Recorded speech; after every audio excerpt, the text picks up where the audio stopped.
from Nigerian players, of course, we'll talk about the younger ones who are actually training here in Nigeria, China's National Kids Cup. Because all the teams are in Lagos. They arrived very late last night. I mean, even and us I had to wait till 12 midnight to make sure that all the teams are already in Lagos before they could come to the office. Of course, there's one of the bus bringing the boys from across different geopolitical zones of the country. Yeah, these guys are looking all serious. Look at the faces. They're ready to go. They're ready to go. They showed them the trophy. Exactly, and they're looking very. Look at that dude there. It's like with the dress. It reminds me of Samuel of Marge. But seriously, yeah, everything is all set now. The channel's 6th edition of the Channels Kids Cup is ready. Everything is all set now. Kickoff will be later today. And it will be very final draws will be done today, so the teams get to know who they're playing against and all that. Exactly. So football fans generally, you want to call on them. They should go to the venue and enjoy football at its purest level. Very. All these guys representing the schools are young guys, are of the right age, and there's no better time to catch them other than on the stage. Age, of course, yeah. When you now have a database for this, luckily Lagos State government is partnering with Channels Television. Of course, with that, they will be able to keep the database. And of course, when you're looking for under 15 players to go for African Youth Championship, you can easily pick from these lads and all that. And this will just be, a step up for them. And 2-3 years time, we can even have one, after the biggest stage, talking about the under 17. Yeah, maybe more than one. Yeah, maybe more than one as well, because the talent is not in question, really. Yes. We've seen the prelims that was held in Lagos last week, and we saw great goals by these youngsters. All kinds of goals, counter-attacks, free kicks, so it's all about the talent. And the technology that has been brought in by Channels Television, accreditation, data keeping, that's you have the pictures for the players, they have the age, the school, the grade they're in and all that. That will definitely help us to keep the database. You don't have a student who was here last year, 2 years ago, who's going to be coming back again. That definitely is not happening because it's zero tolerance on the competition. Okay, from that now move straight to the Globe Premier League. And what is happening there? Well, Sharks of Port Harcourt had to scrap, to be able to win Enugu Rangers by just a lone goal. And that's the match day 14 of the Nigerian Professional Football League. Kaduna United and Kano Pillars, that game ended 2-2. We actually talked about the fact that it's going to be, it's going precisely at the same time. And someone actually got Kaduna United in front 29 minutes before Rabi Ali, with the Super Eagles, of course, leveled up for them in the 65th minute. But Agba again scored another one for Kaduna United, and of course, Ali Ego restored the lead. Well, it's a good one for Kano Pillars, of course, getting a point. Do you say away from home? Away from home, home away from home. Home away from home. Economy Warriors and Eimba, of course, that one ended 1-0, Eimba getting that one. I think that was actually important for them because Eimba have not really been fantastic this season. Bayelsa United and Akwa United. Bayelsa are definitely on song this time around. It was Peter Ebimobowe who netted that 1-0 for them to get that.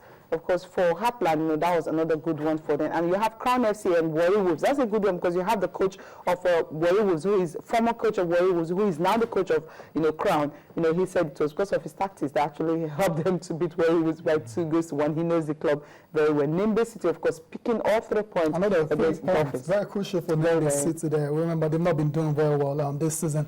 Last game, Nasarawa United 2-0 over Giwa. But we'll talk about that Crown. Very interesting match. He ended 2-1 in favor of Crown. Good goal scored in the game, and that was the first goal scored by Crown FC. I think it was really lax defending by Warri Wolves there, and they allowed the striker to get in on goal, and they finished them beautifully. But we'll get to the controversy later on. But that's the penalty. In the game, the penalty. That's the first goal. That's the first goal that was found. 2 minutes later, they just leveled up. That's what they did. They were still celebrating, and of course, before they could know what was happening, it was already on. People say this all the time. You're most vulnerable when you just scored a goal. They're still celebrating and they allowed Warri Wolves to come back in the game straight away with another beautiful goal there. And this one here, that's the controversy there. It's what you think it wasn't supposed to be? Now, come on, it's not a penalty, not in a million years. Oh, come on. We'll see it again Well, let's when see it comes here. Because we're already celebrating happy when it's scored like this. No, usually when you get a penalty there, you tend to celebrate because Well, it was a miss. Yeah, you can easily miss them as well. We've seen them missed over the years, but it was no penalty in a million years. Look at the guy there. His arms right beside him, and the ball is on top of the hand. So I don't get what that referee was saying, but these things happen sometimes, and referees make mistakes, and that's how it goes. And they still have to convert the penalty because the pressure was on the captain of Crown to do it, and it did just that, sending the goalkeeper the wrong way. The wrong way, and of course the coach wasn't really happy with that decision. Yeah, Maybe we would have come away with a point from Crown, from Oshogbo. That would have been a fantastic one for Warri Wolves. Well, that actually dented their position, third before on the log. But right now, that dented that position. They have to go down on the log. Yes. Let's get to see that penalty. Yeah, we didn't get to see it. I know we'll see it. We get to see it eventually. Look at that, very confident, and the goalkeeper had no chance at all. You can understand the frustrations of the Warri Wolves coach. That decision definitely went against them. It wasn't a penalty, but that's how it goes sometimes. Sometimes it goes for you, sometimes against you. It doesn't at all. Yeah. Okay, talking about another match will be decided today. That's the game between Gombe and Sunshine Stars. That match will be played later today. Yeah, interesting on Sunshine Stars yesterday. We were talking about the reports that salaries have been slashed for so they have to pick up a point here so that their salary can be restored. Yeah, I don't know about that, but it's a very funny one, really, when you hear things like this. I don't know how it works. Okay, all right, let's just get to listen to Enitan Oshodi. Of course, he's talking about Nigeria's preparations for the Commonwealth Games. Table tennis, he's the president. Of course, he said he believes that we can get medals in that event. We've played teams that we will meet in the Commonwealth Games and World Champion. We did brilliantly well. But you also have to understand that preparation is important. We're not where we should be preparation-wise. I understand the constraints of the National Sports Commission and even individual members who supported. It comes a time where it becomes more difficult to do this. But the players are committed, and we're very hopeful.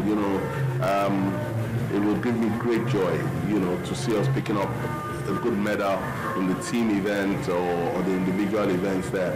You have Singapore, one of the strongest nations in the world, overwhelming favorites to take the gold. But with table tennis on the day, you have, like I said, Segun Toriola is one of the greatest players in the African continent, probably the greatest player ever in Africa.